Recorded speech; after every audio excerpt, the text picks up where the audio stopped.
मुझे लगता है कि ईशान किशन ने अपना खास कमाल दिखाया और ट्रेविस हेड ने भी। वैसे तो उनके 6 बल्लेबाज ऐसे हैं जिसके 200 प्लस स्ट्राइक रेट के साथ बल्लेबाजी की है। अगर 50 ओवर में रन बनते हैं, सनराइजर्स उतने रन बनाती है 20 ओवर में 286, लास्ट टाइम 287 बने हैं टोटल मैच में, और ये राजस्थान रॉयल्स और एसआरएच के बीच में हाईएस्ट एग्रीगेट टोटल है, हाईएस्ट। उसके बाद जनाब आगे ईशान किशन, ओए होए होए होए, क्या फास्टेस्ट सेंचुरी बनाई है इन्होंने यार। मतलब 50 ओवर में रन बनते हैं, सनराइजर्स उतने रन बनाती है 20 ओवर में 286, लास्ट टाइम 287 बनाए थे।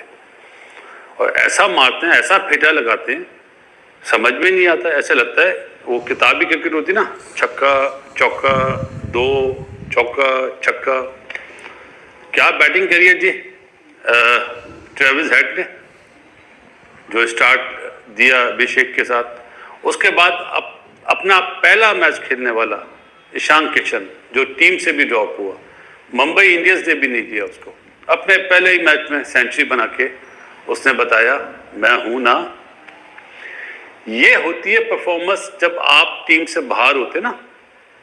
इसको बोलते हैं जुस्तुजू, डेडिकेशन, हिम्मत ना हारनी, अपने बाजू पे यकीन रखना कि अपनी परफॉर्मेंस से मैं सिलेक्टर्स को बोलूं, अपने अवाम को बताऊं कि मैं हूं। अभी वो शाहरुख खान की मूवी है ना, मैं हूं ना। तो ईशान किशन ने जी 106 रन करे और क्या फेटा लगाया है। आप ये देखें कि 47 बॉल्स में 11 चौके 6 छक्के, तीनों लेफ्ट हैंडर, अभिषेक भी लेफ्ट हैंडर, ट्रेविस हेड भी और ईशान किशन भी। मैचअप डेटाबेस कहां जाता है। और फेटा भी ऐसे लगाया कि टॉप क्लास। उसके बाद अगर आप देखें, ट्रेविस हेड ने 67 करे, 31 बॉल में 9 फोर्स 3 सिक्सेस। 286 को पे चेज करना बहुत मुश्किल काम है, स्पेशली जब जसवाल साहब जल्दी आउट हो जाए, पक्का प्लेयर मेरा। बॉलर्स का तो ऐसा फेटा लगा है कि समझ में नहीं आ रहा था कि किसका नाम लिखूं बॉलिंग, कोई समझ में नहीं आया। लोकल प्लेयर ईशान किशन ने अच्छा परफॉर्म करा, वहां से ट्रेविस हेड ने परफॉर्म करा, अभिषेक ने थोड़ा बहुत परफॉर्म करा, नितेश रेड्डी ने 30 करे। लेकिन जो मेन सब्जेक्ट बोलूंगा ना, वो ईशान किशन था। ऐसी और बढ़िया परफॉर्मेंस करें और लोग भी जो बैटिंग की सनराइज हैदराबाद के तमाम बल्लेबाजों ने, मगर खासकर मुझे लगता है कि ईशान किशन ने अपना खास कमाल दिखाया और ट्रेविस हेड ने भी। वैसे तो उनके 6 बल्लेबाज ऐसे हैं जिसके 200 प्लस स्ट्राइक रेट के साथ बल्लेबाजी की है। अगरचे मुकाबले में राजस्थान रॉयल ने भी जबरदस्त मुकाबला एक तरह से किया, मगर शुरू में थोड़े डगमगाए, मगर बाद में जोरैल ने और संजू सैमसन, मेरे पसंदीदा बल्लेबाज हैं संजू सैमसन। मुझे लगता है कि मेक शिफ्ट शायद कैप्टन रेयान पराग को बनाया गया, वैसे संजू सैमसन नहीं रहेंगे क्योंकि शायद चोट वगैरह लगी हुई है, मगर कमाल बल्लेबाज हैं वो। जबरदस्त बैटिंग की, मगर फिर दोनों ऊपर नीचे इकट्ठे आउट हुए और मैच उनके हाथ में, खैर जब वो बैटिंग कर रहे थे तब भी उनके हाथ में नहीं था, तब भी मैच सनराइज हैदराबाद की गोद में ही था। बट थोड़ा मैच में ट्विस्ट जरूर आया था, बट उसके बाद मैच खाली हो गया। और इस मैच में खास बात, एक इनिंग में सबसे ज्यादा 35 फोर्स का रैकेट भी सनराइज हैदराबाद के पास है। इससे पहले मिडिल सेक्स के पास ये रिकॉर्ड था 33 चौकों का, यानी चौके एक इनिंग में सबसे ज्यादा उन्होंने सरे के खिलाफ लगाए थे। और सनराइज हैदराबाद के सबसे महंगे खिलाड़ी ईशान किशन, जो 11 करोड़ 25 लाख में खरीदे गए थे, उन्होंने अपना रेट बताया कि वो बिल्कुल ठीक है। मगर दूसरी तरफ सबसे महंगे जो 12 करोड़ 50 लाख में खरीदे थे राजस्थान रॉयल ने, किसको खरीदा था?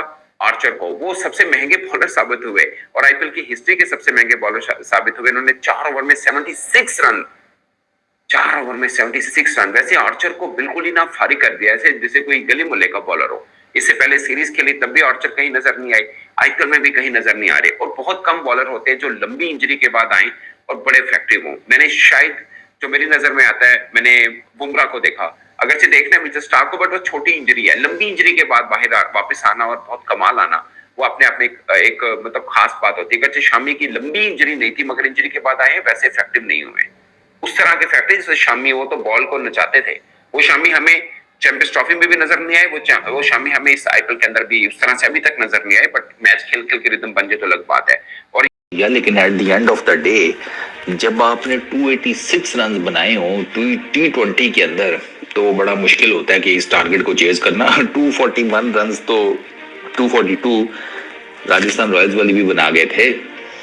इतना मतलब 528 रन बने हैं टोटल मैच में, और ये राजस्थान रॉयल्स और एसआरएच के बीच में हाईएस्ट एग्रीगेट टोटल है, हाईएस्ट। इससे पहले इन दोनों ने इतना ज्यादा वो रन्स कभी आपस में एक दूसरे के अगेंस्ट खेलते हुए नहीं बनाए। हैदराबाद के अंदर मैच हुआ, अभिषेक शर्मा, राजस्थान रॉयल्स वालों ने पहले टॉस जीता, उन्होंने कहा हम फील्डिंग करेंगे। मैं कहा भैंस की आंख, बैटिंग कर लेते तो शायद कुछ थोड़ा बेहतर रह जाता काम उनका। अभिषेक शर्मा 24-11 गेंदों के ऊपर वो जायसवाल ने कैच पकड़ लिया उसका, ये क्या उसको कहते हैं, पॉइंट के ऊपर, वरना कवर पॉइंट के ऊपर, बल्कि वरना अभिषेक शर्मा जिस तरीके से स्टार्ट हुआ था ना, उसने पता नहीं क्या करना था। और वो आपको पता ही है, जब बड़ी इनिंग खेलता है तो फिर वो क्या करता है। तो वो ठीक शाना की गेंद के ऊपर वो आउट हुआ। ट्रेविस हेड 67, ओपनर आया था, 67 रन 31 बॉल्स के ऊपर, उसका 216 का स्ट्राइक रेट, अभिषेक शर्मा का 218 का स्ट्राइक रेट। सनराइजर्स हैदराबाद के जितने भी बैट्समैन जिन्होंने अपना खाता खोला है, सब ने 200 प्लस के स्ट्राइक रेट से बैटिंग की है, 200 प्लस के स्ट्राइक रेट से। आप अंदाजा करें, सब ने। मैं आपको बताता हूं, ईशान किशन 107 रन 47 बॉल्स के ऊपर, 11 चौके 6 छक्के, 225 का स्ट्राइक रेट। वो नॉट आउट गया बाय द वे, मजेदार बात। नितेश कुमार रेड्डी 30 किए 15 गेंदों के ऊपर, 200 का स्ट्राइक रेट, उसको भी ठीक शाना ने आउट किया, जायसवाल ने कैच पकड़ा। अच्छा जी, ट्रेविस हेड को आउट किया देश पांडे ने, हेटमायर। दूसरी तरफ राजस्थान रॉयल्स के बारे में, अच्छा मुझे ऑनेस्टली वैसे हर बार भी मेरी बात सच नहीं होती है। मुझे लग रहा था कि शायद जो है ना वो राजस्थान रॉयल्स भी कुछ ना कुछ बेहतर कर जाएगा। सनराइजर्स हैदराबाद पता नहीं क्या मतलब करता है। मुझे जायसवाल था, मुझे जायसवाल से काफ़ी ज़्यादा एक्सपेक्टेशंस थी, मगर इट्स आईपीएल में मतलब कुछ भी चल सकता है। सो बात करते हैं अभिषेक शर्मा। बहुत ज़बरदस्त स्टार्ट था, अच्छा स्टार्ट था, लग रहा था कि आगे कंटिन्यू करेंगे, मगर 24 रन्स बनाए, 218 का स्ट्राइक रेट था। उसके बाद जो फिंगर है हमारी, मतलब ऑस्ट्रेलिया की फिंगर, 67 रन्स 216 का स्ट्राइक रेट।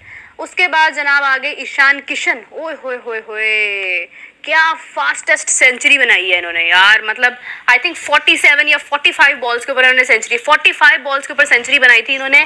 और इनका स्ट्राइक रेट भी बहुत हाई था, मतलब 225 का स्ट्राइक रेट था, जो कि एक मतलब उस वक्त में जैसे इन्होंने खेला है ना, मतलब इन्होंने यानी कहते हैं लाठी चार्ज करना, जबरदस्त, बहुत अच्छा खेला है। फिर रेड्डी ने 30 रन्स बनाए, 200 का स्ट्राइक रेट। उसके बाद क्लासन ने भी अच्छे रन्स बनाने की कोशिश की, 242 का उनका स्ट्राइक रेट था। फिर उसके बाद आप देखें तो आई थिंक 84 रन्स बनाए उन्होंने। कितने रन्स बनाए यार, क्या लिखा हुआ है, अपनी राइटिंग ही समझ नहीं आ रही। अच्छा, अनिकेत वर्मा 7 रन्स बनाए, मगर 233 का स्ट्राइक रेट था, which was not so bad. अच्छा, फिर उसके बाद जो है वो आपको लगता है कि नहीं यार, मतलब ना रन्स तो बहुत ज़्यादा बन गए, अच्छा खासा टारगेट मिल गया है, और बॉलिंग भी कुछ नहीं कर पाई, मतलब कोई बहुत ज़्यादा विकेट्स नहीं हासिल कर पाए। मतलब आप देखें कि जब ईशान किशन इतने रन्स बना रहा था, सेंचुरी बना ली, 106 रन्स बना लिए, उस पर भी उसको मतलब आउट करना मुश्किल हुआ पड़ा था उस वक्त में। खेला बहुत ना, चार्ज बहुत किया, मतलब कंडीशन को बहुत ज़्यादा अंडरस्टैंड करते हुए बिल्कुल लाठी चार्ज करना शुरू किया, और सब ने अच्छा खेला, और ऑलमोस्ट सब ने अच्छा खेला। उसके बाद राजस्थान रॉयल्स की बैटिंग आती है, और बैटिंग की बात मैं इसलिए कर रही हूँ कि मतलब आईपीएल के अंदर ना आपको कुछ लोग तो कहते हैं ना कि आपको टैलेंट नहीं नजर आता, आईपीएल के अंदर एंटरटेनमेंट नजर आती है। It's not entertainment, this is full of talent. इस पर हम जरा बाद में बात करते हैं। राजस्थान रॉयल्स, जायसवाल अनफॉर्चुनेटली सिर्फ 1 रन बनाया। उसके बाद संजू सैमसन जिन्होंने 66 रन बनाए, 178 का स्ट्राइक रेट था। उसके बाद रयान पारक जो कि कैप्टन है, 4 रन बनाए, ज़्यादा रन नहीं बना पाए। उसके बाद ध्रुव जुरेल जो कि जिनको आगे कंसीडर भी किया जाता है कि शायद वो यानी T20 का एक परमानेंट पार्ट भी हो सकते हैं। I think